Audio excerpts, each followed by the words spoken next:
There's no place to escape to. This is the last podcast. On the left. That's when the cannibalism started. What was that?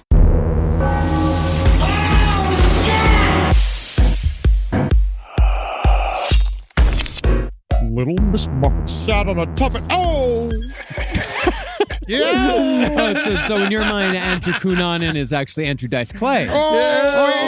Everybody sat down there, and then that fucking bitch came in. Oh! Welcome to the last podcast on the left, ladies and gentlemen. I'm Marcus Parks with Henry Zabrowski and Ed Larson. Hey, how's everyone doing? Happy Halloween. Happy spooky time. It's spooky time. I know. We should be embracing. So I wanted to do a treat because, God bless the whole thing we're doing here, but he's not scary. He's not spooky. Fucking terrifying. I find Andrew Cunanan to be extremely terrifying. But you can't dress up as him for Halloween. What are you really going to wear? That's sort of the point. Shave your head, wireframe glasses, bullet hole in the center of your head and your forehead. Okay, there it is, folks. So come out to the beach blanket bingo dressed as Andrew Cunanan. But I wanted to do some I like cheesy Halloween jokes. You're allowed to do. All right, this is something I prepared material. I feel like this is a good, sidle in, take your shot. Take your shot at the mic. Take a shot. All right, you ready? Okay, all right. Why does Candyman have bees? Why does Candyman have bees? Why? Because he didn't study hard enough for A's. Come on. What are we doing here? I don't know, man. Okay, he's like, I remember right before we started recording, he's like, you gotta let me try his Halloween bit. This is good material. All right, we got to get to the story. So, where does the mummy like to have sex? Where? In his sphincter. I like it. All right. Okay, all right. And what's Freddy Krueger's favorite horse to bet on at the track? What? A nightmare, you fucking idiots. That's right. Don't insult me. A nightmare. How did you not know? How did you not know the answer? Because I'm not sitting and thinking like I'm Harry Sheckelman. A nightmare. A mare is a horse, and the nightmare is where he kills children. So when we last left Andrew Cunanan, you can expect a lot more of that at the LPN Beach Blanket Bingo. That's right. October 20th in San Diego. Yeah, So when we last left Andrew Cunanan, he was in Minnesota visiting his friend Mark Trail after Cunanan convinced himself that he'd been infected with HIV. I got deeper into the run up because I remember I was catching up in the book Vulgar Favors to kind of see more like there was the atmosphere of what was going on inside of Andrew Cunanan's. If you listen to every other reporter's pronunciation of his name, I hate it. Cunanan. I don't know because I remember it was like Cunani, Mr. Cunani, but I don't understand why it was like, how do you get Cunanan out of Cunanan? Perhaps that's how it is actually said in the Philippines. It is only reporters, and I don't know why. Be the killer. But Andrew Cunanan, when he was leading up to, we talked about the idea that he had a going away party, what he called his Last Supper. Yeah. But there was things that led up to that I found really, really interesting. Is that he got sort of one of the books of one of our sources was really focused in on Andrew Cunanan's fear that he was infected with HIV. Vulgar Favors was when we're talking about he creating an atmosphere where it was no longer tenable for him to be amongst his friends that he had built over the last decade. Yeah. He had become manic, crazy, obviously violent, but there really was the rampant spending. At the very end of his time in San Francisco, he racked up something like $45,000 on an Amex. And when you do that, honestly, we were talking about right before the show, Amex is real forgiving. These motherfuckers. They let you charge anything. You could just tell them how much money you make and they will believe you. They just believe you. So, but at some point when you don't pay, they start to get mad. That's where the express comes in, where they start showing up. But he really was he had become nuts. He became a favorite amongst all of these top level restaurants where he would sit and him alone would spend, or maybe with one other friend, he'd spend something like $1,200, $1,500 on a single dinner, buying $300 bottle of wine, doing all this crazy shit, and literally spending thousands of dollars on desserts alone. Yeah. So he became the sugar daddy. He became filled with sugar daddy. Well, while Andrew was in Minneapolis, He bumped into an old boyfriend named David Madsen, and soon enough, Andrew, Mark, and David had formed a temporary friend circle that got very intense very quickly. But after a particularly humiliating run-in with Lisa Kudrow at a nightclub, which made Andrew furious, he returned to San Diego to find that his charm had worn off on all his old friends and contacts. Andrew soon found himself effectively alone, save for a platonic friend named Eric Greenman, who for some reason moved into a studio apartment with this increasingly unstable individual. I wouldn't do that with a dog. Imagine now, he went from super fancy, fun. We all have had friends like this, especially in the comedy scene, especially in show business. All of the attributes that made this guy fun are now making him extremely scary. He is telling wilder and wilder lies. More and more people like, you're lying, Andrew. They're just saying it to his face now. He is shaving his head. He has gained a lot of weight. He's wearing disheveled clothes. He is becoming really, really crazy. But I think that Eric Greenman basically got floated by Andrew. Mm-hmm. Like that's what so he would keep people within his circle by just handing out money, pulling out $400, $500 out of the ATM at a time. Yeah. And no one had any idea where this fucking money was coming from. Yeah. Well, over the course of the few months that they lived together, Greenman saw that Cunanan was becoming increasingly manic and bizarre. Although Greenman did backtrack some of his statements later by saying that the tabloids had encouraged him to spice up his story with juicier details. Amongst those maybe true, maybe not details was a shrine that Andrew had supposedly built to Tom Cruise. Love it. According to Greenman, it's not the only one out there. According to Greenman, Cunanan would say that he loved Tom Cruise so much that he wanted to tie him up, use him, and make him beg for more, which gives you an idea of Andrew Cunanan's idea of love. Honestly, you get him died down, right? Because, he kind of likes the lack of responsibility. He's just like, finally somebody else making a decision for me. And then you know what? I just bring in one whole uncut snapper, because we know what he likes, and I just plop, plop, plop, plop. I fish light him for several days, and then he'll be mad. Well, adding to that, Cunanan said, quote, "Did you notice Tom ages like a fine wine? He's the perfect boy toy. That's my dream lover, and I don't want to dream no more. Come here, Tommy." I almost feel bad he couldn't see him now because he still looks great. Yeah, no. Wherever you are, Cunanan, if you could just see how great Tom's doing, he's saving the movies. Conversely, though, Cunanan hated Nicole Kidman, who was still married to Tom Cruise at the time. Stupid driving movie. You see that with the tiny car going near a pussy? I was like, you're stinky. Get away from it. Well, about Kidman, Cunanan said, quote, "I'd like to kill her so I can have Tom to myself." Oh, wow. And then what? Wow. He started throwing those a lot. That was one of the things people notice is that towards especially the end of his time in California, whenever anybody said anything about having a problem with somebody, he's like, well, maybe we should kill him and then he'll get rid of him. Like he started it's just super light comedy. Yeah. In what became increasingly obsessive behavior, Cunanan once rented 5 Tom Cruise movies and watched them all in one night. Each one better than the last. Yes, yes. Been there, done that, baby. Yeah? Yeah. No, probably not. Not with Tom Snooze. Okay, and he carefully studied each Tom Cruise scene, noting Tom Cruise's gestures.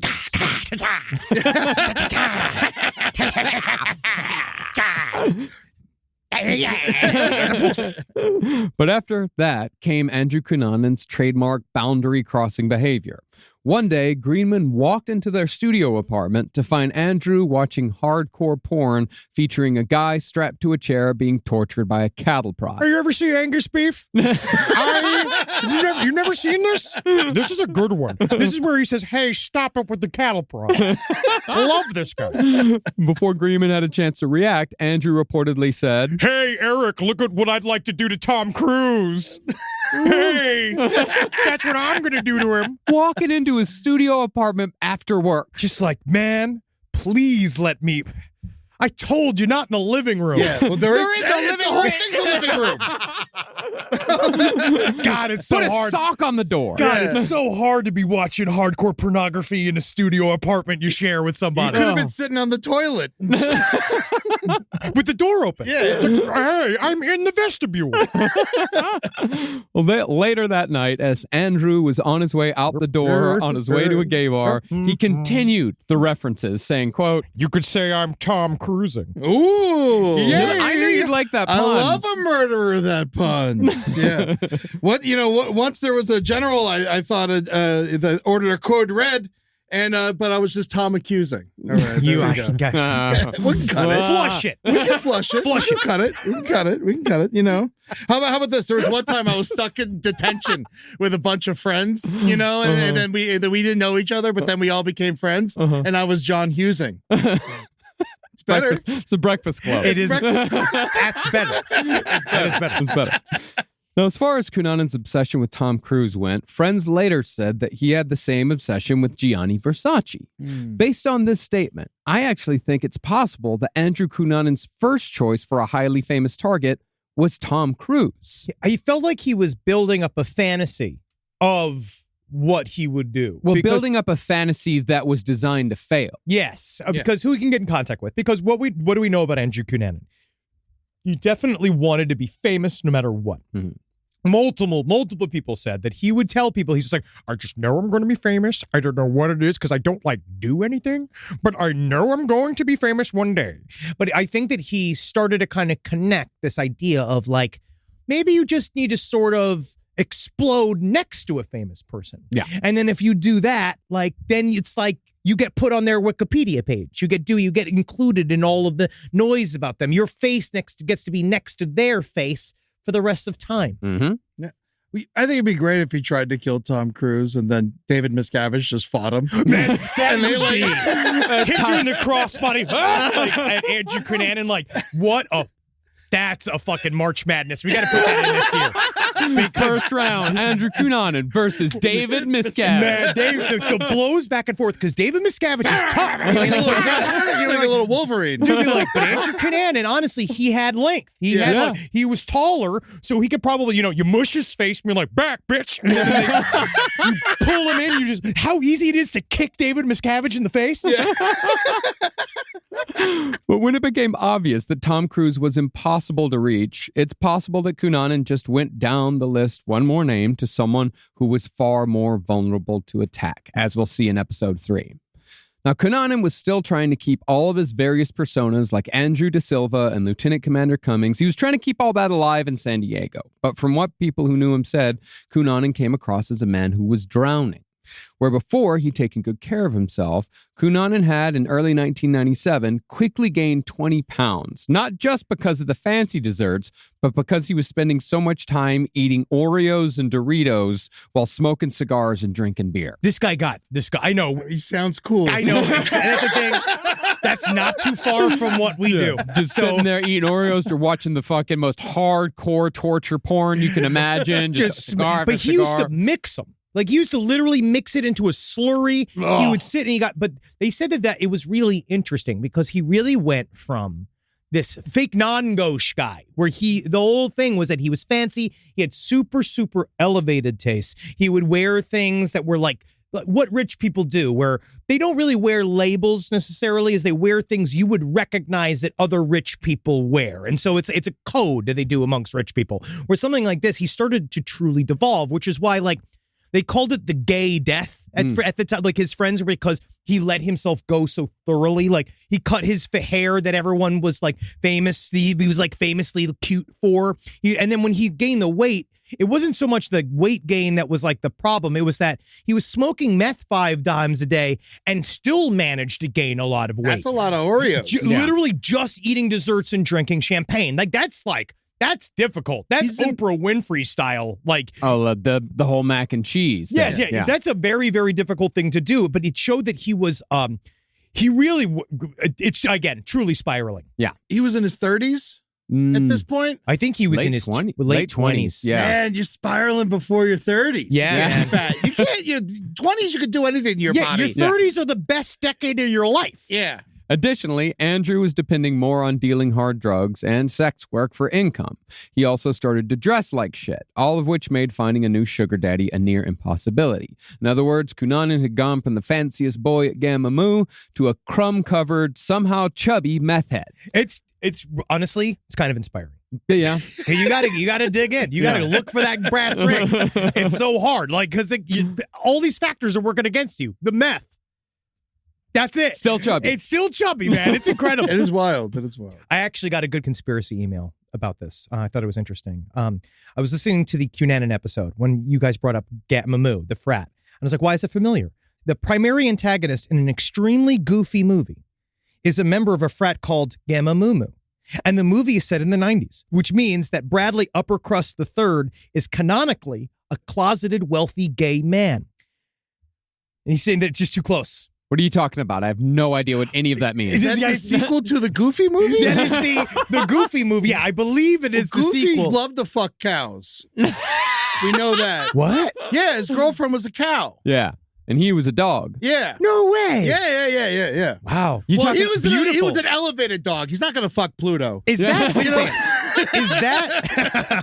Pluto's kind of like Cunanan. So you're talking Pluto's closer to Cunanan. So are you talking about like old school Goofy, like really funny Goofy? Because Yeah. Goofy movie Goofy, like Goofy, are you talking, because his son is another dog. Max. Max, Yeah. Max is a dog. Yes. So was like the woman that he was having sex with after Max's mother, I don't know, did she die? Maybe Clarabelle, I think is still alive. I thought it was suicide.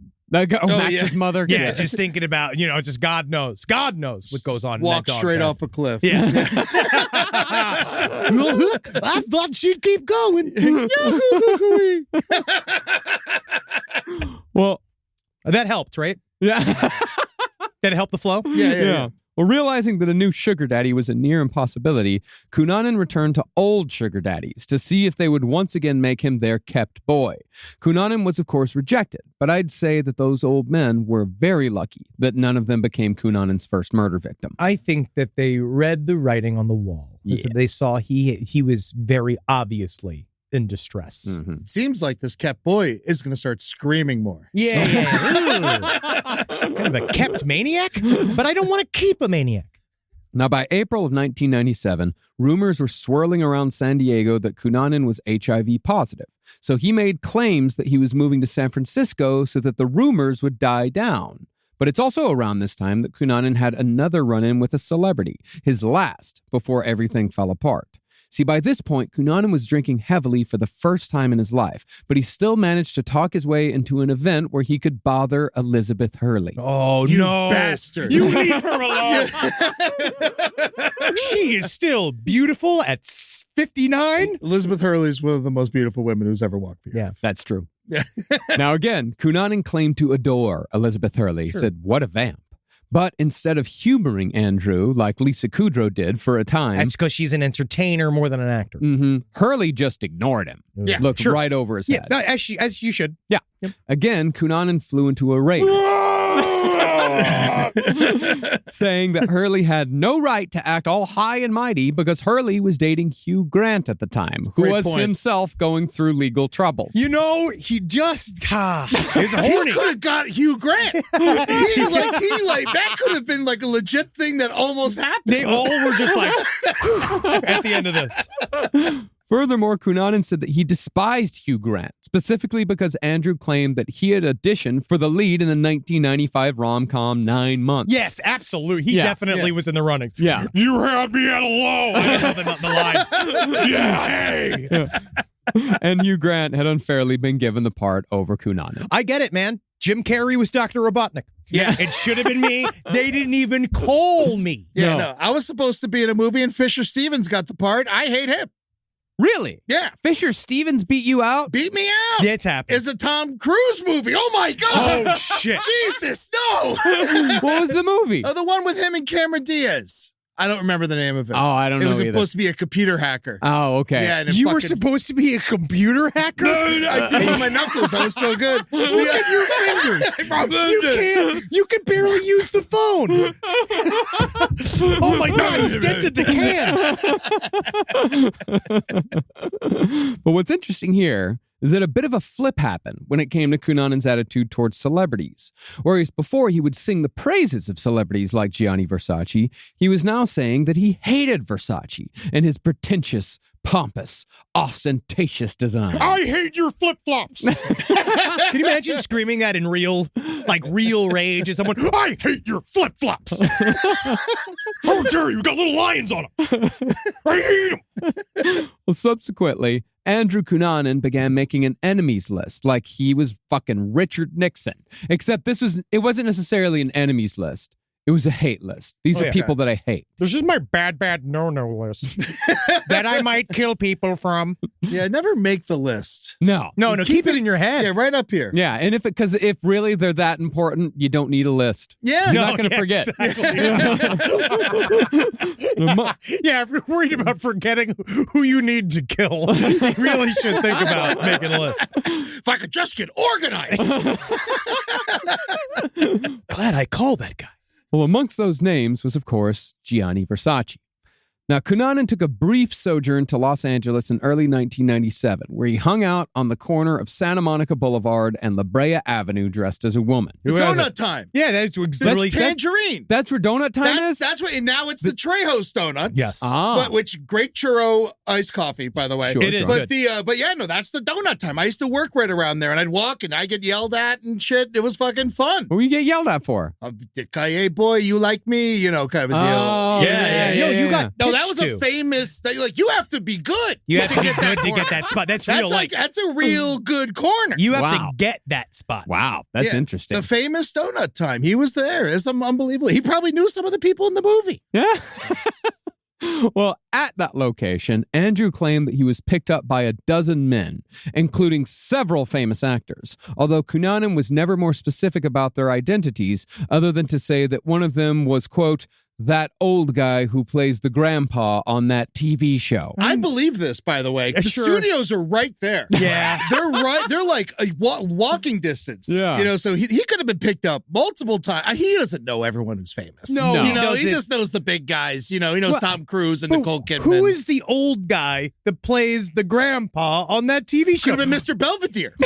Whoa. No, he's No, the butler. He's the butler. He's No, the no, this butler. is this is okay. 1997. 1997. The old, Frasier, the guy from Frasier. Maybe. It was not the guy from Frasier. it could have been anyone who played a grandpa. It could have been the Munsters grandpa. for Because all I That's know. a long time ago. That's But- super long. But ago. he was still alive at this point. Yeah, because the guy on Frasier wasn't the grandpa, he was the father. the guy Yeah. from Beverly Hills, Beverly Hillbillies. That's he would have been fucking decrepit by that point. He Yeah. wasn't going to And the that was studios. more of a grandma. Yeah. It was more of a grandma show. Yeah, you're right. Yeah. Jed Clampett was more of a patriarch. But what if the grandma was dressed as a dude? Oh, fuck yeah, man. Man, cool. All right, now it's swap seats. ACDC or whatever that's called. But after his LA adventure, Andrew Cunanan decided that it was time to leave California altogether. I'm done with it. It's not done with me yet. You'll see. But I'm done with it. His plan was to move to Minnesota to be close to Jeff Trail and David Madsen. And they were so excited about it. Oh, neither one of them wanted him there. But Obviously. neither could bear to say that to Andrew's face. Live from your grave. Hey there, dudes and dudettes. Time to wax up your boards and go catch the big wave over at the LPN Beach Blanket Bingo. One night only at the Balboa Theater in San Diego, October 20th. Come and check out all of the cool cats and the crazy dogs at LPN. Every show in the entire network, each one pulsating and grinding in front of you for your entertainment pleasure. We're all gonna catch the big kahuna. And I'm not talking about that big greasy guy. I'm talking about a wave. Ew, it's seaweed. It's seaweed. Just so you know, it's gonna be inside of a theater, so any physical wetness you experience is your own personal body heat or the sweat of one of the performers. For live stream tickets, go to veeps.com/LPOTL to watch from the comfort of your own home. Again, that's VEEPS.com/LPOTL. Come and check it out. I'm certain if there's a podcast flavor you need on your tongue, we got the spoon for it. Beach Blanket Bingo, baby. Come on, girls, let's dance. Now, in the months leading up to the murder spree, Cunanan began getting more aggressive and manic, although it was somewhat playful, if highly inappropriate at first. One friend said that one night at the bar, Cunanan kept picking him up and putting him down all night, up and down, for seemingly no reason, and just maniacally just laughing. Yeah. Well, it was... He was just being weird. He was being really weird and truly like, it's he was hurting people. Yes. He should have learned some jokes. I say this every day. You don't have to do that. You don't have to pick people up and laugh and like be a freak. You know, you could just tell some jokes and everyone's happy. But his jokes are just going to be, they're going to make you just as uncomfortable. Do you know what it's like to watch a man's asshole get spread apart by a bunch of hooks? What is it like? Nice. Sorry, you were looking for a punchline? But soon that inappropriate playfulness turned to violent aggression masked as so-called affection.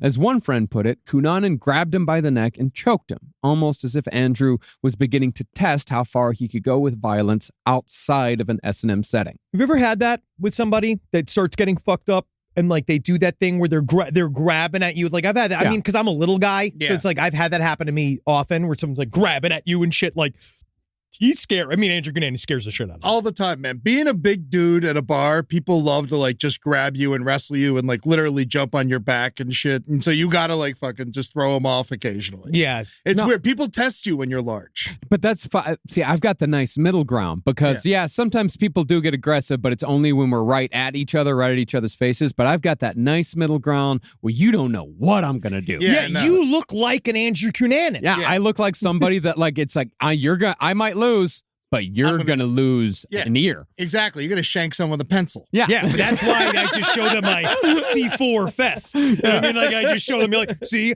I'm strapped with explosives. It's how that one time at Second Chance when those two dudes were fucking with you when you had the hernia, and I fucking got up and they backed off. And then they were trying to fight me. Yeah, they were trying to fight you. And you were weakened because your dick balloon had popped through your gut hole. Oh man, I miss seeing my intestines and my balls. We all do. Well, around the same time, Cunanan's aggressive behavior graduated to the felony level when he briefly returned to San Francisco. There, he met a man who was the assistant manager of a gay club called Denny's. Ooh, that's a mix up there. It's waiting to happen. Now the moon's over my hammy. Yeah. I was about to. I almost wrote in, and I don't want to hear a single fucking moon's over my hammy joke from either one of you motherfuckers because I know it's coming. Well, he had to go to Miami to kill Versace. That's good. That's good. I'll take that one. Well, according to this manager, Cunanan tried selling him ecstasy and cocaine, all while he bragged about knowing Elizabeth Hurley, Lisa Kudrow, and they just fucking threw Madonna into the mix. Yeah, she's a bitch. No, she would say, like, Madonna could be a bit much. She could be, you know what, honestly, And he's sitting there like head's kind of half bleeding, shaved, covered with like cake icing is all of it. He's got a whip in his hand. you know, Madonna can be a lot. It's the cone breast that turned me off. Yeah, it's just like, ow. But later that night, this man said that he was with Cunanan in a hotel room when he began to realize that his drink had been drugged. He passed out and briefly regained consciousness, only to find Andrew reaching for his throat. This guy tried fighting Andrew off, but finally passed out completely and awoke, in his words, believing that he'd been raped. Andrew, of course, was nowhere to be found. Now, this increasingly violent and reckless behavior points towards the possibility that Andrew had already decided that his life was coming to an end soon. In addition to his crimes, Andrew amassed $40,000 in credit card debt in a matter of weeks. And he managed to get American Express on the phone to beg for just a little bit more money. He did have a little bit of that power of sheer, like, I'll push you and I'll push you and push you until you agree with me. He had like negotiating tactics in a way that was like, he was also just very scary. And then these are just people on the phone. And they're like, all right, fine. Yeah, fine. He also started giving his stuff away. Yeah. That was the other thing. Yeah. Started giving It's away always all a of big his thing. fancy stuff. Any piece of Tom Cruise dolls. You're gonna want this one. You're gonna really want this one, right? Because this is from Cocktail. It's gonna be worth a lot of money. It's in the box. That loan, of course, that he begged American Express for, that extension, was for a plane ticket back to Minneapolis. See, by this point, Andrew, of course, was still doing a lot of meth. And in his meth-fueled paranoia, he'd become convinced that his friends Jeff Trail and David Mattson were lovers. In fact, Andrew actually called Jeff Trail to confront him about his suspicions. But after Jeff denied that anything was going on, Cunanan ended the conversation by screaming, I'm gonna kill you, Jeffrey Trail! You're dead! Got to be more subtle than that. That's the thing. It does seem like a bit on the nose. It's interesting because Vulgar Favors also kind of breaks down a little bit more of this. This is all entirely in his head. Yeah, Cunanan's. Jeff Trail was the guy that he was, the all-American boy that was still in the closet, that did not know, he was a soldier. He had a lot of other things that caused him to sort of leave the area when he was with Andrew Cunanan. He was trying to live a simpler life, essentially, and trying to figure out, and so he didn't understand. He always thought him and Andrew were just friends. They never really crossed the Rubicon of sexual congress. Well, he knew that Andrew Cunanan wanted him. Yes. Because Cunanan was constantly pressuring him for it. But Jeff Trail truly was one of those, he's like most gay dudes. He's just some boring ass dude. Yes, that's just a truly normal guy. Truly normal, boring dude. And Too same nice for his own good. Exactly. Very much so. And David Madsen also was just a normal guy. And he had at this time, he had another boyfriend. He had two guys in a row, he had normal boyfriends, literally just normal relationships. And he kept trying to explain to him, he's like, number one, Andrew, me and Jeff are not together. We're friends because they're in Minneapolis. In a place like this, the gay community sticks together. Yeah. Right? Because it is a really intense place to be gay and out gay, especially at this time period still, right? Even though there's a lot more awareness and people are trying to kind of be cooler about it, it's still very difficult. You are still a suppressed person. Is that where Dahmer was? He was in Milwaukee. Okay.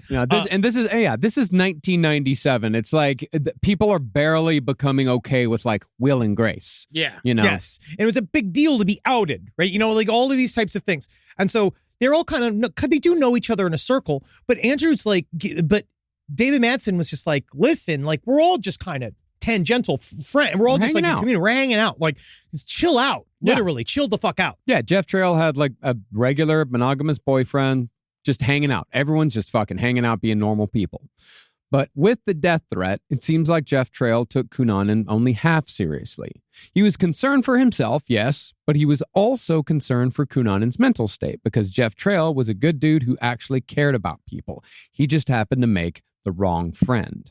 But soon after the threatening call, Andrew Cunanan attended a dinner party at a restaurant called California Cuisine. Never go to a restaurant in another city named after another state because it's never correct. No. This was in California. This was in San Diego. Okay. I thought it was just never go to California Cuisine in Minneapolis.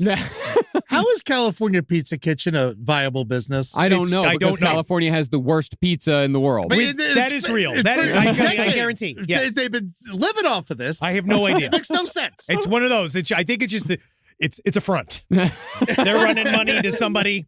I'm looking at Mitch McConnell. Well, Cunanan ordered the ostrich. Sure. And told a friend that he was going to, quote, take care of some business in Minnesota. And on April 26, 1997, Andrew did just that. You always do. I always have business in Minnesota. Yeah. I always got to go. You got to go take care of. Don't you worry, Marcus. I'm going to take care of it right away. Yeah. I love when my friends tell me vague plans that they have to go take care of something 6 states away. Yeah, I bought a one-way ticket to go take care of some business. I have to kill a man in Wyoming. Don't tell me. Shit. Now, even though Cunanan had explicitly threatened to kill Jeff Trail, David Madsen still picked him up at the airport, telling his friends that he felt like Cunanan was in a bad place and needed some help. God help us. Yes. Trail and Madsen also didn't realize that Andrew Cunanan was a different person to everyone he knew. They only knew the Andrew that he wanted them to see. And even though they were getting a little tired of dealing with Andrew's shit, they were convinced that they could help him through his substance abuse problems and mental health issues. This, unfortunately, would be to the great detriment of both Jeff Trail and David Madsen. Now, Andrew Cunanan was staying at David Madsen's place when he arrived in Minneapolis in late April. But while David was out of the house, Cunanan called Jeff Trail and asked him to come over, ostensibly so they could talk things through. Yeah, it's really interesting. In my mind, I don't know how much of this was a setup or not.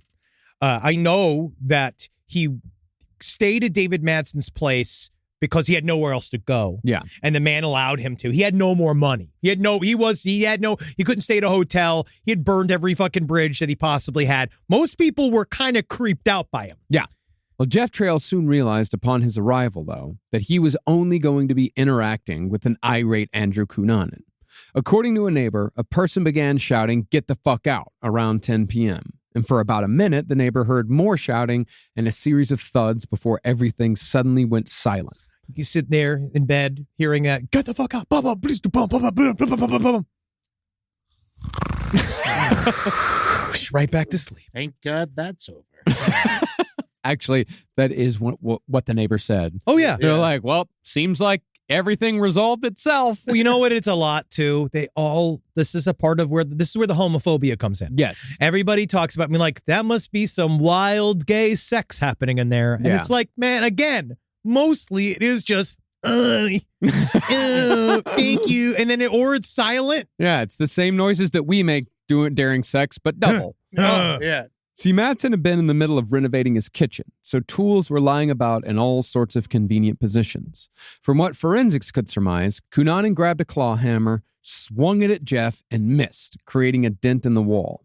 Another neighbor claims that they heard running, and Jeff did indeed make a break for it. But from the blood spatter found outside the apartment in the hallway and the brain matter found in the doorframe, Andrew quickly caught up. It was a scene from a horror movie. Yeah. But even so, Jeff held on for a little while longer, enough for there to be multiple defensive wounds on his arms from the hammer blows. But eventually, the attack became too fierce, and Andrew Cunanan finished off his friend with 27 hammer blows to the head.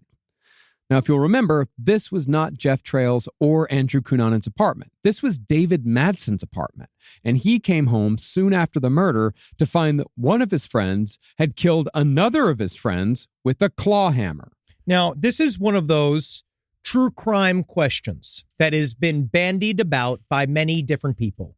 What was the situation in that apartment after this crime? And it's impossible to know. It's impossible to know because we know that there were conjecture obviously put into the show that came out where it's like they played out a drama scene, which kind of makes sense. But there's a bunch of different views here about what happened next, but we can never know because neither one of them got to tell the story. Yeah, before they were both dead. I mean, who knows what decision you're going to make when you see a dead body in your apartment? Yes. You know, that's just like something that happens. Well, I know I know you should call the police. Mm-hmm. Yeah, I would call the police. Someone swinging a hammer around? Well, you just truly, I still feel like the main thing at all times is what we talked about. Like, it's always be a man and run away.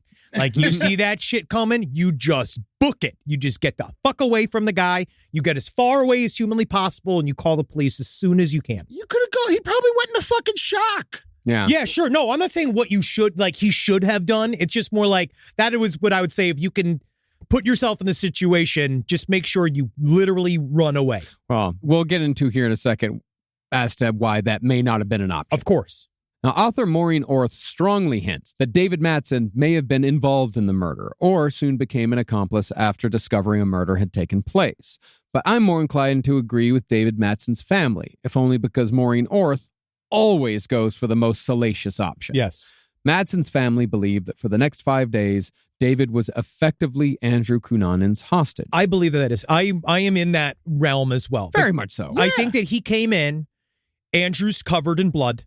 There is a corpse on the floor, or he has already rolled him up in the carpet, right? Because we know that he did that. I think that Andrew, first thing he says is like, you want to see who they blame first because whose name is on the lease? Like literally, this is your apartment, buddy.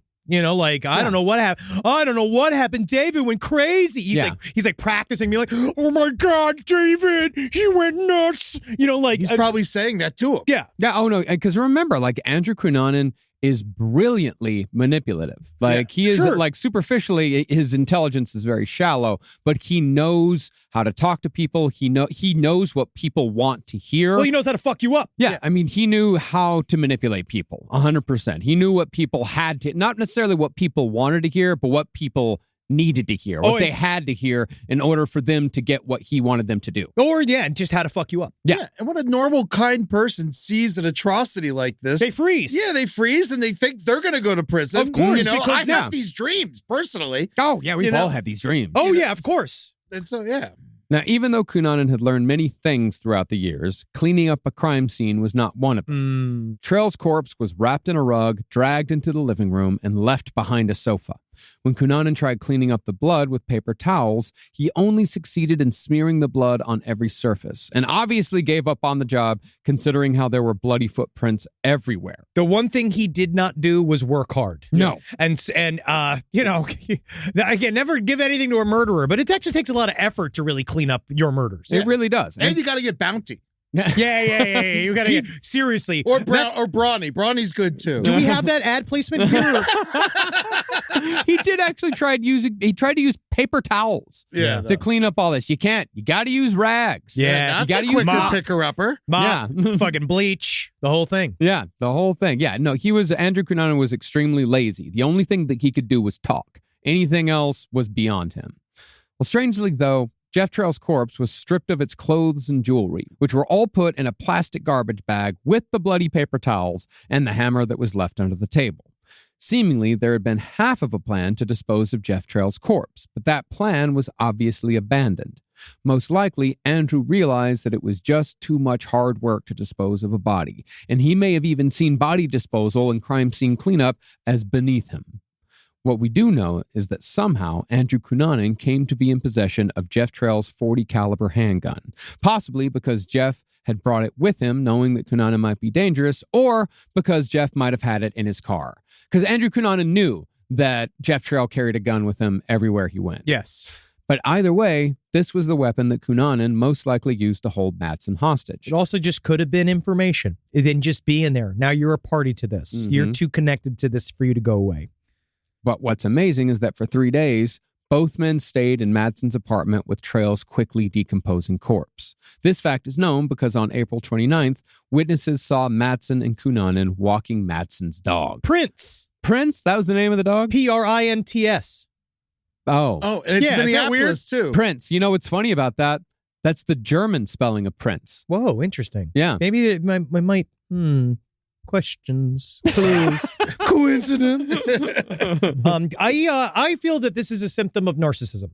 Yeah. Is that again, armchair? This again, entirely subjective show. I just my call from my little sweaty seat here is that I think that it's a symbol of the maybe in a way all this can kind of just go away. Like you live in this la la land. Like maybe we're like.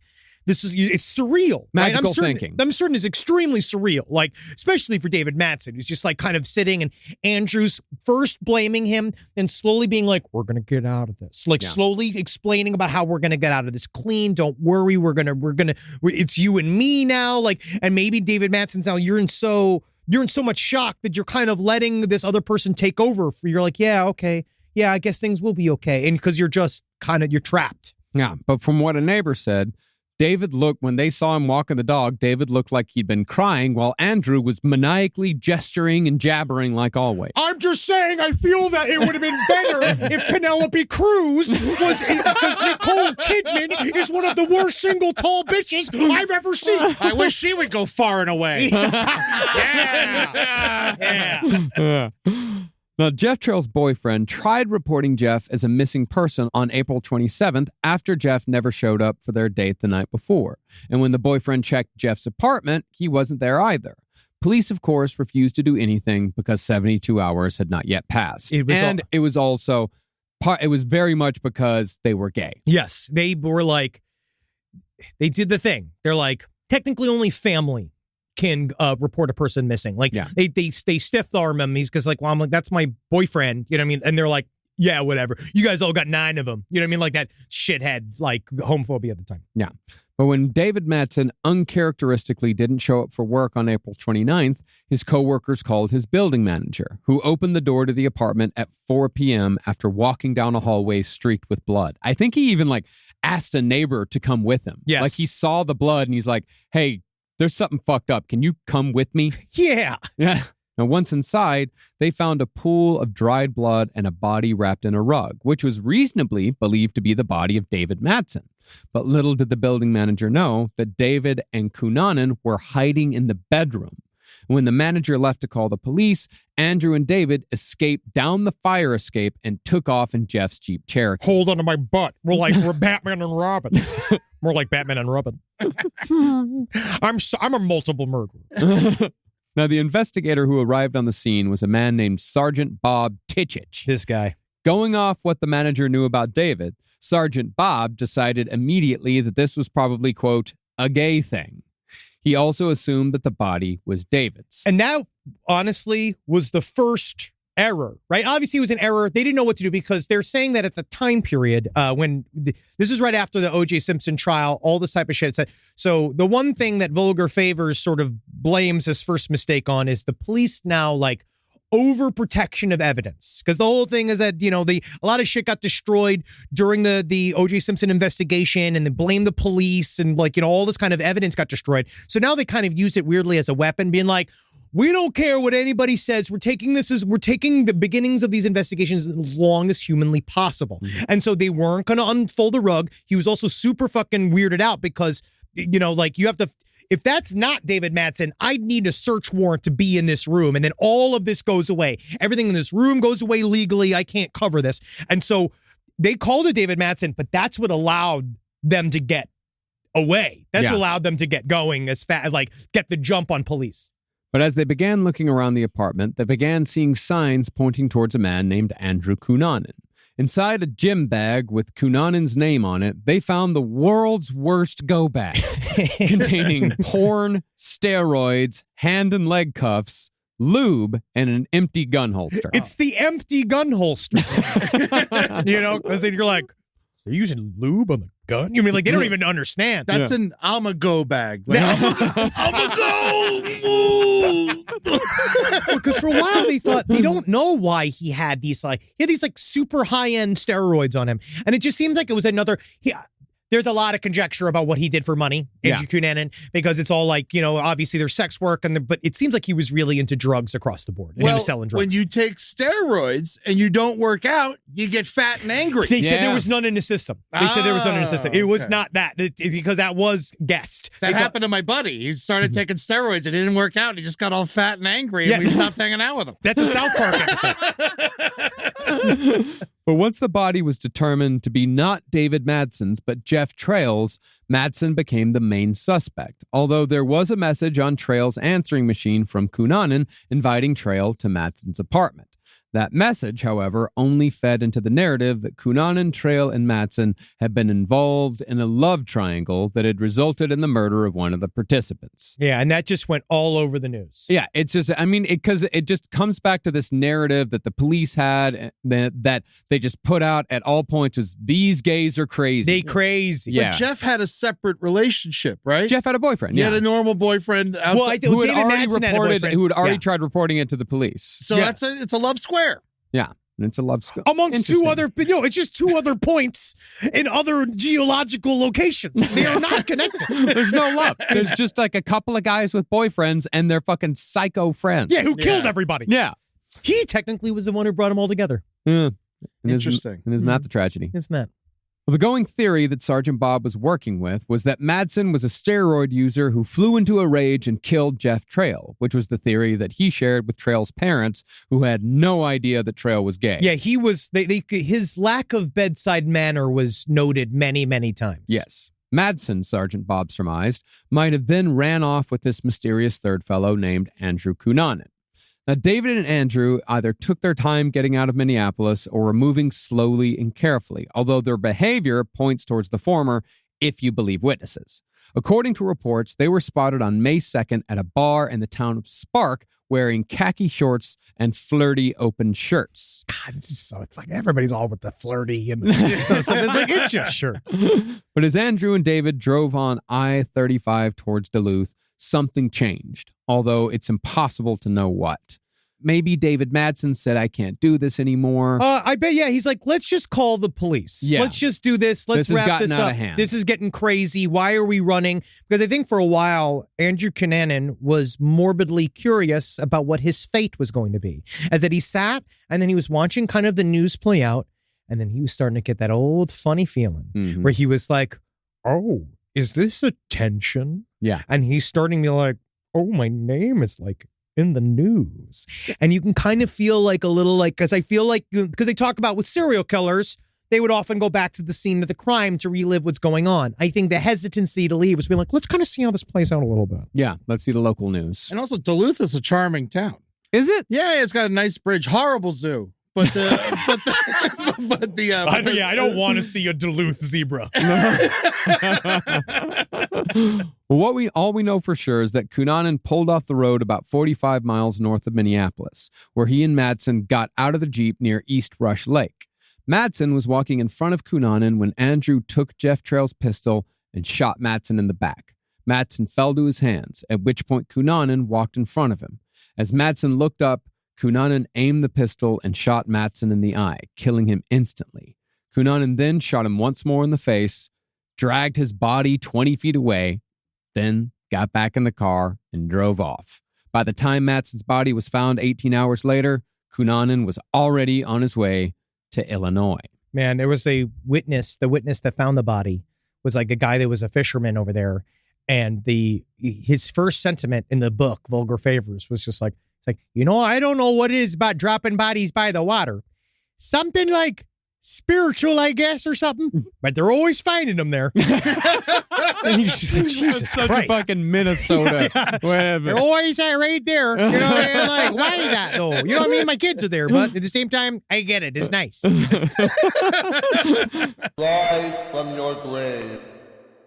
Now, Chisago County Police immediately publicized everything they knew about the case, including the bullet casings they found at the murder scene that were of the .40 caliber Golden Saber variety. This, of course, caught the attention of Sergeant Bob, who knew that the same type of bullets had been used in his murder case.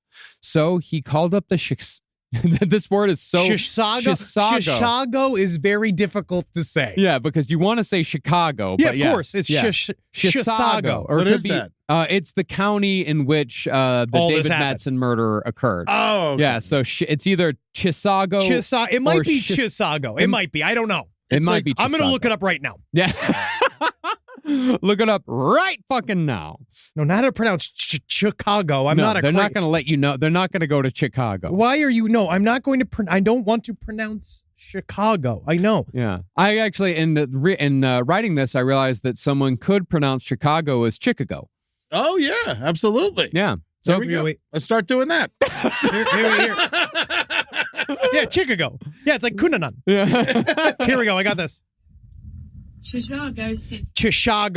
Chisago. So we were wrong on every point. It's got like a T in front of it, like a silent. Yeah, Chisago. Chisago with a like a sh. Okay. Like Chicago, but Chisago. Fuck. God, we've ground to a halt. God, the English language. Why are we doing this? Actually, I think that might be Native American. Yeah, I don't know. Yeah. So this sheriff called up the Chisago Police Department and helped identify David Madsen's body. Soon after, a call was put out for Madsen's Jeep Cherokee, which was most likely now being driven by Andrew Cunanan, as far as the police were concerned. Now, once it became clear that Cunanan was the main suspect in the Chisago County murder, Sheriff Randy Schwegman traveled to San Diego to check out Cunanan's apartment, where he soon found himself completely out of his element. Well, now this seems to be a big different scene for me. I just don't know. I see that man's pubic hair. I feel like this is a bunch of risky business. I'd rather be going Tom Cruising. Well, in addition to the bizarre Tom Cruise shine, which may or may not have existed, Schwegman also found an incredible amount of S&M gear. Oh, I wish these boys would be nicer to each other. I can't believe this. Oh, wow. And a stack of brutal VHS porn tapes, some involving sex with animals. Please you should be petting them. Not that way, though. You should just be riding them, but not that way, though. Oh, Do we gotta watch all of them? Do we have the gist of it? Honestly, I'm starting to get into it. He also found photos of Cunanan himself wearing a range of expressions and hairstyles. You know, he really could have been an actor. Schwegman then went through Andrew's fashionable wardrobe, although Schwegman admitted that he was not a fashionista. Some kind of jacket, whatever this is. You can see your nipples through this. In fact, Schwegman later said, and this is a direct quote, I'm not into fashion, but I knew that these were clothes. That's like saying I'm not into beef, but I know these are burgers. But the most important detail was in Andrew Cunanan's diary. In an entry written just before Cunanan went to Minneapolis, Andrew wrote that if he needed to get lost, he'd do it in New York City. Because you could be anybody there. Anything you want. Yeah, he loves New York, man. And so police in the Northeast were alerted. And for good measure, Sheriff Schwegman passed on to higher authorities that someone should probably let Tom Cruise know that there's a nut job on the loose. Meanwhile, like him above is like 9 Scientology slaves, like them like practicing for the Christmas party that year and stuff, being like, I think everything's gonna be okay, Jack. Well, for me, that implies that the Tom Cruise shrine was real. Well, at least that something was. There was a lot of Tom Cruise in this studio apartment. There's a lot of memorabilia in there. And then it's just like you see the Tom Cruise posters and just like all these guys just fucking crying, you know, that you're supposed to jerk off to it. And so I think it's a lot for the man to take. Yeah. Now, the authorities were, of course, pretty confident that they would pick up Cunanan in short order. But that's because they didn't know who they were dealing with. A federal fugitive warrant was issued, and they surveilled Cunanan's San Diego apartment because Sheriff Schwegman was convinced Andrew was going to return. But the trail soon went cold, and nobody knew where to even start looking for Andrew Cunanan. As it turned out, Andrew was headed straight to Chicago, where he would cross paths with a 72-year-old real estate developer named Lee Miglin. Now, to dispel any assumptions, Miglin was not a sugar daddy, even though the show very much portrays him as a sugar daddy. Yeah, for drama's sake, it does make sense, but it's a better story if he's a sugar daddy. But he's a real person. Yeah. It's called portrayals. And the people that wrote the book of the Vulgar Favors, there's like a 30-page search where they talk about how they try to dig in to try to find out if he was a sugar daddy for a long time. And there was no direct evidence that pointed towards him doing anything like that. Well, he led an interesting life. He was a known person. He designed several of Chicago's skyscrapers, and he'd married a nightclub chorus girl named Marilyn, who herself operated a successful cosmetics and perfume company that sold their products on the Home Shopping Network. In the TV show, she was played by the woman who played the mom and Who's the Boss. She won. I think she got nominated for an Emmy. She's great in that. She's incredible in it. She did a really wonderful job. Yeah. Well, reportedly, the TV sales alone on Marilyn Miglin's makeup company earned $6 million a year. And Marilyn came to be known as the Queen of Makeovers. Ooh. But when Andrew Cunanan rolled into Chicago, Marilyn Miglin was in Toronto on a business trip. Now, as far as why Cunanan went to Chicago, it's speculated that he knew a rich family there and had spent a fair amount of time in the city.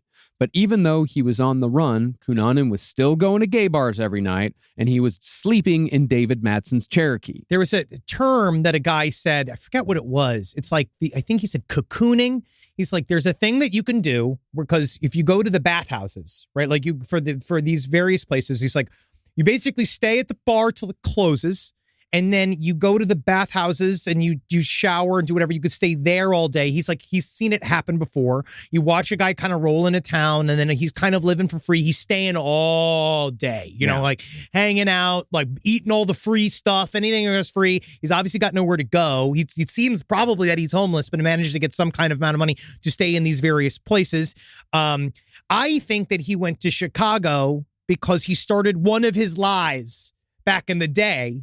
Was him saying, I have a business investment company in Chicago. And and this is where you wonder, like, are his lies real, right? Is he saying truths that this shows to be real? Or does Andrew Cunanan have an instinctual understanding that someone is going to tell his story after all of this is over?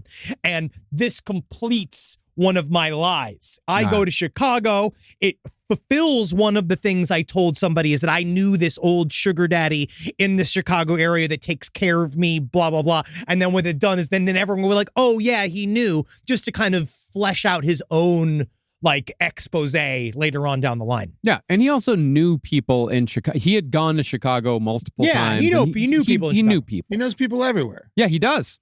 Now, obviously, Cunanan was going to run out of cash, and his credit cards were all maxed out. And it's believed that this is why Cunanan drove out to the wealthy Gold Coast district of Chicago to visit the Miglin home. Now, there's a lot of speculation as to why Cunanan went to the Miglin home, but the most likely rumor was that Miglin's son Duke was an actor in L.A. who knew Cunanan. And that was how Cunanan found Miglin's house and talked his way into the home. Because we know he got in. He didn't break in. No, he didn't. But there's also a lot of evidence that points to the fact that he might have been casing the house. Maybe. There is some of that. I feel like they waited for someone to go away. I think that he knew that the wife was going to leave for the weekend because she left to go on a business trip, and there is that saying that the car that car, like he was driving, was seen several times in the neighborhood casing. And then maybe he did know. Maybe that's what it was. He was waiting to see if Lee would end up alone, and then he could talk his way into the house, being like, "I know your son, Duke." Yeah, and it also begs the question as to how did Andrew Cunanan, like, if he's just friends with this guy Duke, like, how many people, like, friends do you have that you casually mention your parents' street address? Which is weird. If he looks it up, Lee Miglin was famous. So he finds out where he lives. Yep. And then maybe what he does, there's also the contention, because they talked about how Lee Miglin was working outside all day. Yeah. He was going in and out. He had a project in his garage. He was going in and out from the garage back to the house. And so is this another scenario where he rolled up and he saw him and then he flashes the gun and he'd be like, this is a robbery, right? Maybe it's like that too. Maybe there's that thing where it starts the whole thing as a robbery because Lee Miglin knew that he was just going to give up, because that's the advice, right? Mm-hmm. Is that you just let them take whatever they're going to fucking take. Yeah. Also, it's the 90s. Every phone booth has a phone book in it. Yeah, I guess you can just look up someone's address. Yeah. Now, the more salacious reasoning behind Cunanan's arrival at the Miglin home was rumors that Miglin was bisexual. A nurse who hosted an AIDS education support group claimed to have heard Lee Miglin's name several times during sessions, but it seems more likely that this woman was just another vulture trying to insert herself into the story. Who knows? Yeah, why would she say that? Like, even if it's true, like, who gives a shit? Vulgar favors, that is where it gets like deep into the very intense, salacious end of this whole thing, because it's picking up anybody, because he was a famous man in Chicago. Yeah. Like he was a well-known entity. It seems like an Abe Froman type. Yes, and see, truly, and then talking about him, I think that you just, when people know you're just a collection of projections to everybody. So it's like, it's that thing where they just say that name. They just say, who knows? Who fucking knows? Yeah, who knows if they actually said the name or not, or if this woman just decided that she wanted to be a part of the story and just made some shit up. All I know is that they do document in Vulgar Favors the search to see if any of this was real, and they could not find a single person that could actually put him with another dude in a room together. Yeah. Now, what went on between Lee Miglin and Andrew Cunanan is a total mystery. Yeah. We don't know whether Cunanan was invited inside or forced his way in using his pistol, but Lee Miglin definitely answered the door when Cunanan rang the doorbell. Again, it's impossible to know the chain of events here, but at some point, Cunanan either forced Miglin into the garage at gunpoint or made up a reason for Miglin to take him to the garage, because it was obvious that Cunanan needed to get rid of David Madsen's Jeep. But once they were in the garage, the torture of Lee Miglin began. Cunanan shoved a white garden glove in Miglin's mouth, then bound Miglin's face completely in masking tape, cutting a hole right around Miglin's nose so he could breathe.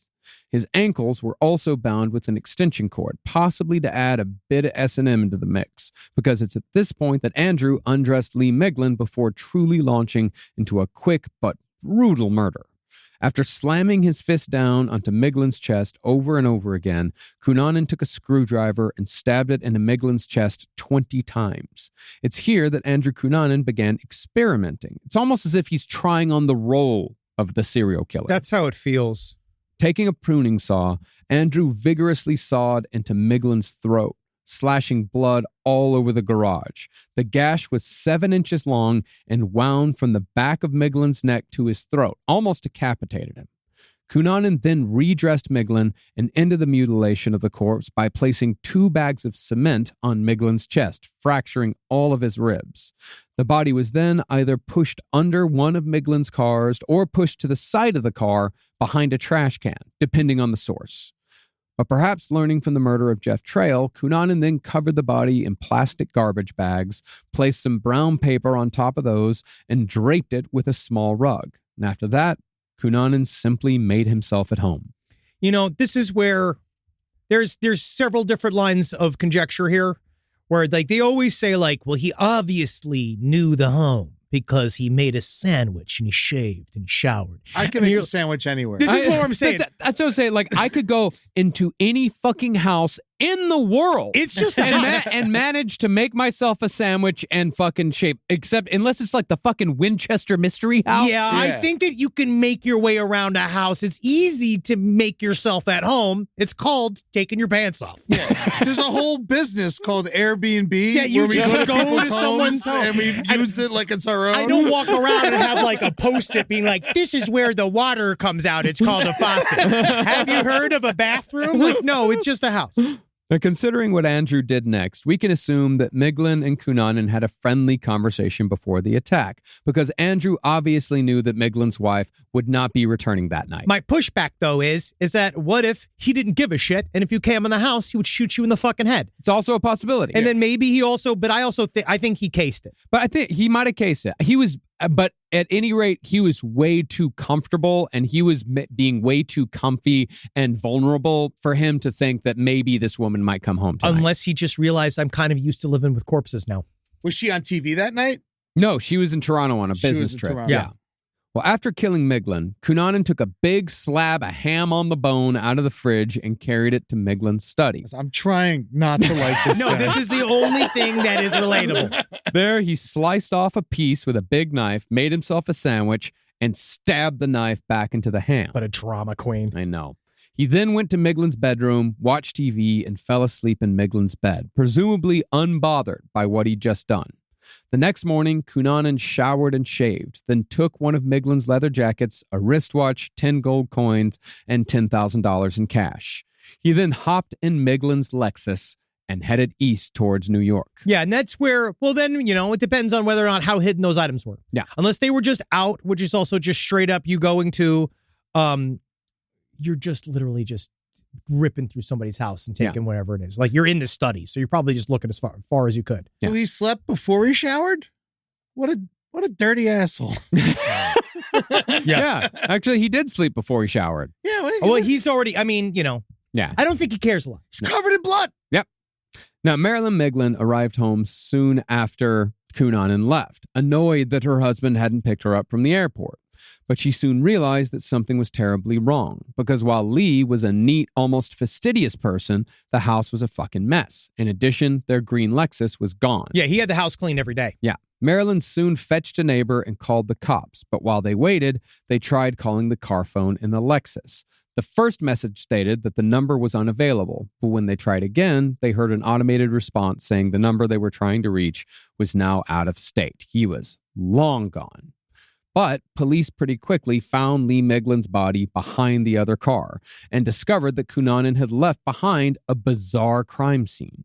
Now, Andrew had cleaned up a lot of the blood for some reason, which was obvious to police that something horrible had happened and that somebody had cleaned up because Miglin's body had been horrifically mutilated. But when police lifted the body, they found there just was weird shit all over the room. Yeah. They found a small amount of hydrocortisone cream beneath his body. Yeah, it is really strange. I don't know what the hell that is. Yeah. Additionally, Andrew had left some gay porn mags nearby, and Miglin's jean zipper was open, although some of the zipper teeth were missing from where Andrew had like roughly undressed the corpse. You know what seems to be, again, Andrew Cunanan at this point knows he's being covered by the media. Mm-hmm. He loves it. I think that's part of this, is that he loves this story is happening. He loves the fact that he's finally getting this attention. I think that this was a big ol' old-fashioned serial killer message to the world. Yeah. I think the part of this was to sort of muddy the waters, being like, maybe he was my sugar daddy. Yeah. Maybe he was, and pull in more, like, basically, because at the time, it was considered to be, he was like disrespecting the corpse. Yeah. In many ways. And I think he also was sort of trying on the serial killer thing a little bit more. Yes.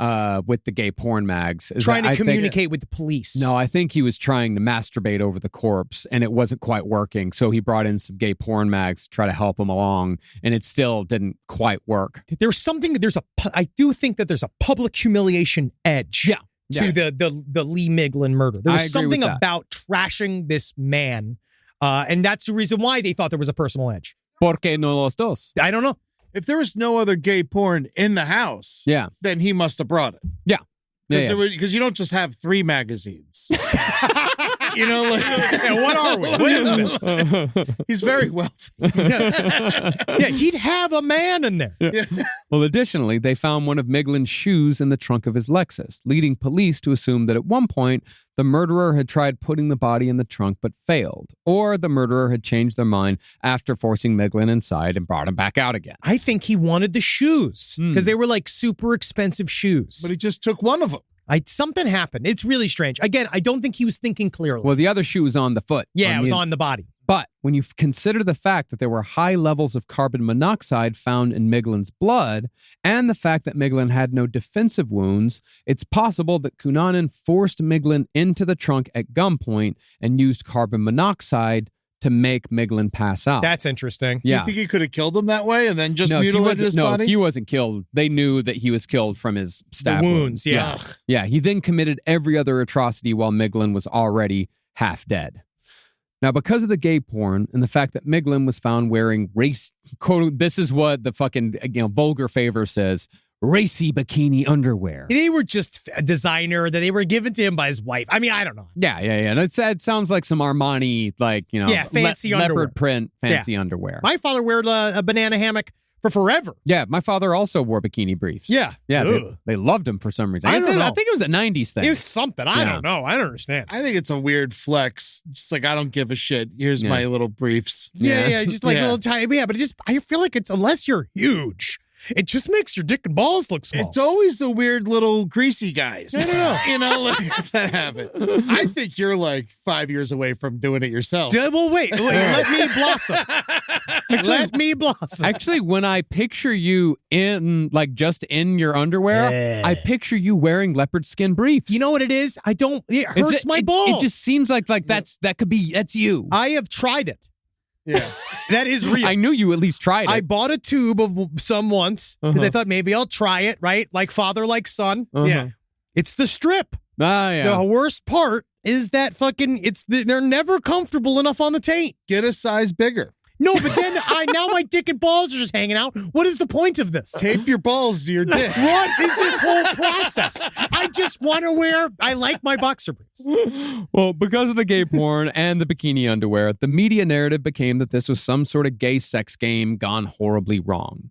Chicago homicide detectives, however, initially operated on an organized crime angle because Lee Miglin was in the Chicago real estate world, which had a fair amount of organized crime mixed in with the legitimate business. This is legitimate business.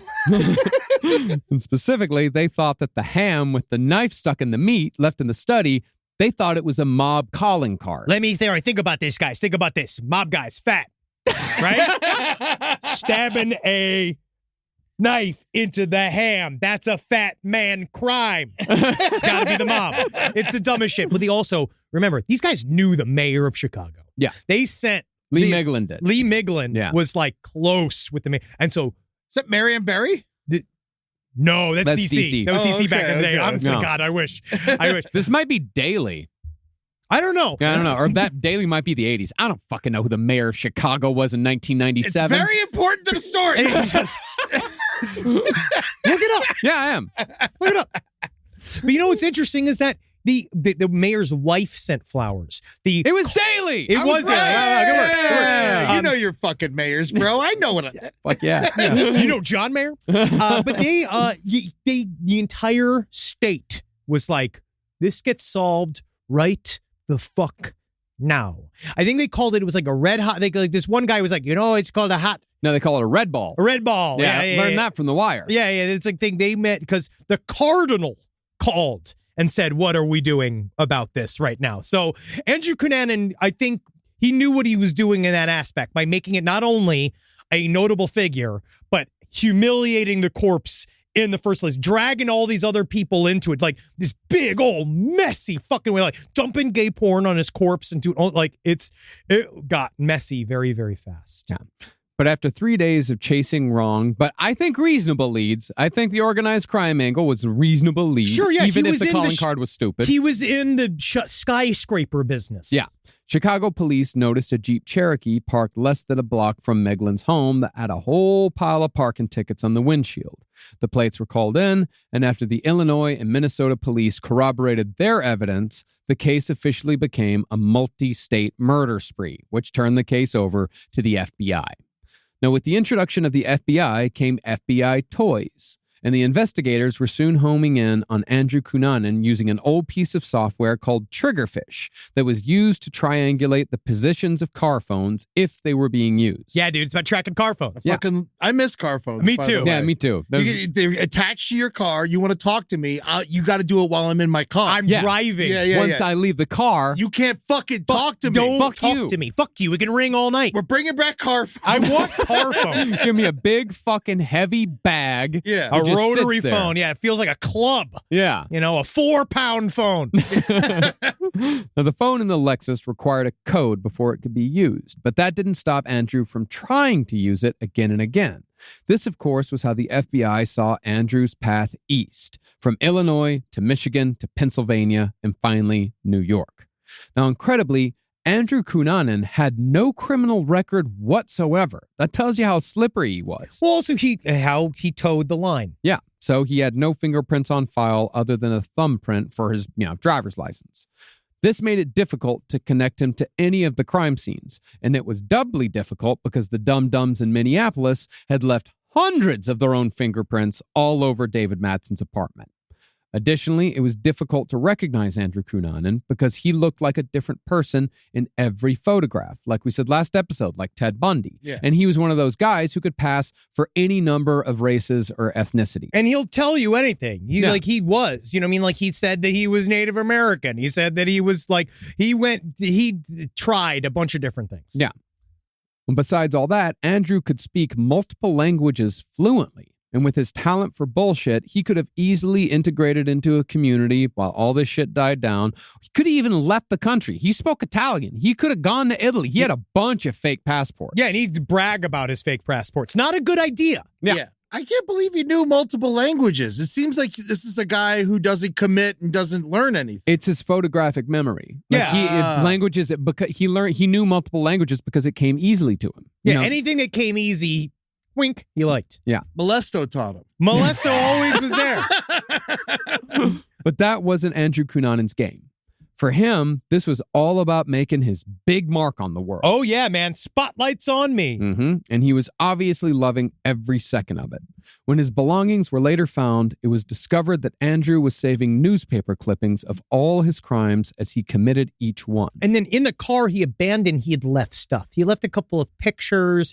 He had left those things, I think, trying to tell his little story to the police so that they can tell the world. Yeah. So he knew. Yeah, every car, there was something different left. He would have fucking loved the TV show. Oh yeah, of course. Yeah. Yeah. But since Cunanan was unsurprisingly obsessed with his own story, he soon discovered that the FBI was tracking him by car phone. Yeah. After the national media stupidly and irresponsibly reported, hey, this is how the FBI is tracking this guy. This is the thing, motherfuckers, man. It's man. just the thing. It's hard because they want, they're trying to search for any detail they can get. And so they put it in and it fucked them up. It's like when Geraldo told the fucking ISIS where the soldiers Marines were. Yeah. Yeah. As quick as he could, Andrew tried disabling the signal by ripping off the phone antenna and completely dismantling the car phone itself. But little did he know the actual signal was coming from the phone's power box in the trunk. He was also seen several times on the side of the road hacking at his own car antenna. Like there was multiple witnesses that saw him do that. God damn it! I get destroying an antenna. I mean, nothing subtle about this. No, he is not that slippery. And that's the thing is those old car phone antennas, they used to be attached to the back windshield. Oh, and yeah, they that came big like springy way thing. far out the back. Yeah. So this is some maniac on the trunk of a car trying to just fucking rip this thing out. Stop the talking? A spackle thing would have done well. It would have done really well. It didn't matter because the thing was in the center of the engine and he hasn't looked at an engine once. Was it a trunk? Whatever. That's all I'm saying. He doesn't know what it is. Regardless, though, Cunanan knew that it was time for a new car and a new location. He abandoned the Lexus near the Delaware Memorial Bridge near Pennsville, New Jersey, and walked to a nearby Civil War veteran cemetery in search of transportation. Well, they used horses.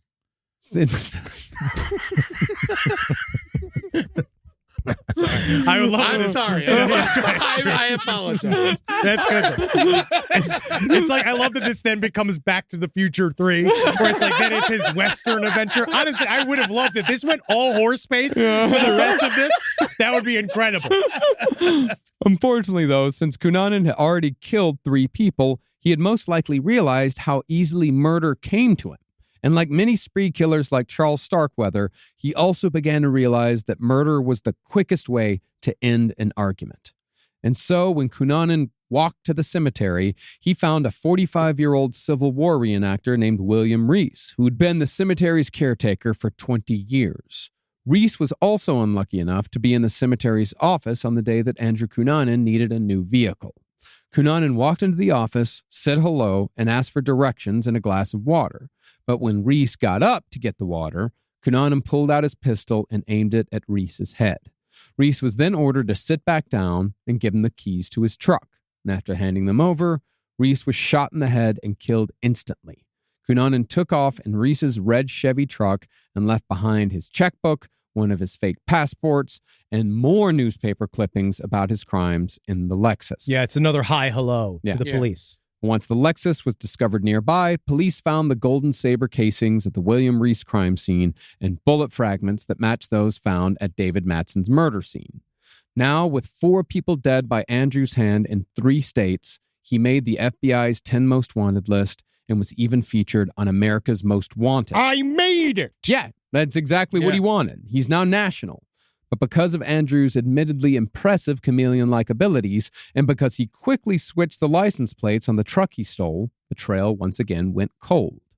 Now, after Time magazine printed an article linking all the murders together and naming Andrew Cunanan as the top suspect, 2 of Andrew's friends contacted the FBI to tell them all they knew about Cunanan.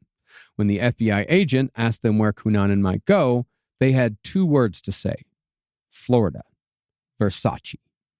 And that's where we'll pick back up for the conclusion to our series on Andrew Cunanan. We're going to Miami.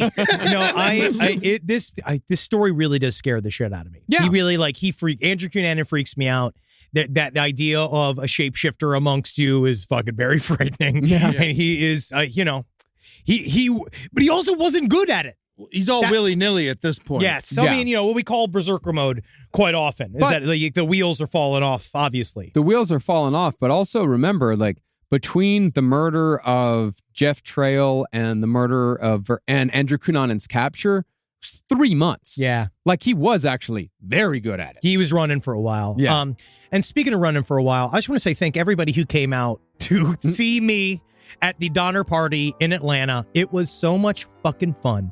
I can't wait. We're going to do it again at some point. What did you eat? There was there was brains, and there was a whole charcuterie, What man. was the brains made out of? Meat. And then there was it tartare? Yeah, I know. You'll know. He Because showed I think me that pictures. was It was very cool. that was a vegetarian option. Oh. And then we had a bunch of feet cooked up like doner kebabs. It was so much fun. I can't wait. We're going to do it again at some point, and I'll let you know when we do it. And I'll also remind you to get the dang remote tickets. If you don't want to see the Beach Blanket Bingo from your home, go to veeps.com/LPOTL and check it out. I think it's going to be fucking a lot of fun. Is it going to be live? It's going to be live. Yeah, it's going to be And live. they get to watch it for a couple days afterwards, Yes. too, right? Yeah, it's going to be great. And I'm really excited. We got a bunch of plans for it. And I also want to announce, because we never really got to, is that our book is out. Yeah. Operation Sunshine is available. It's from Dark Horse Comics. You can get it from your local comic book store, which I think you should. I think that'd be really great. Is it individual ones or is it a full individual book? issues. It's 2 books of 4. So it's got 2 runs of 4. So this is the first 4. There'll be a little break, then there'll be the second. We 4. call them 2 4-issue volumes Thank in the you. comic book world. Oh, very good. But I'm very excited for this. I hope you guys like That's it. very cool. So this is your third comic book. Second. Well, the third, because we named last comic book on the left. So this is like, this is our third, but this is the one that we're writing. We're really fucking excited for It is very cool that you're doing it. I love Yeah. it. I love Yeah, it. it's fun. It's one of my favorite things in the world. Hell yeah. Same here. All right. Hail, sweet Satan. Oh, Helgi. Be good to yourselves, everybody. All right. See you fuckers. Hail me! Sure. Yeah, please. I'm sorry. I mean to yell it. This show is made possible by listeners like you. Thanks to our ad sponsors, you can support our shows by supporting them. For more shows like the one you just listened to, go to lastpodcastnetwork.com.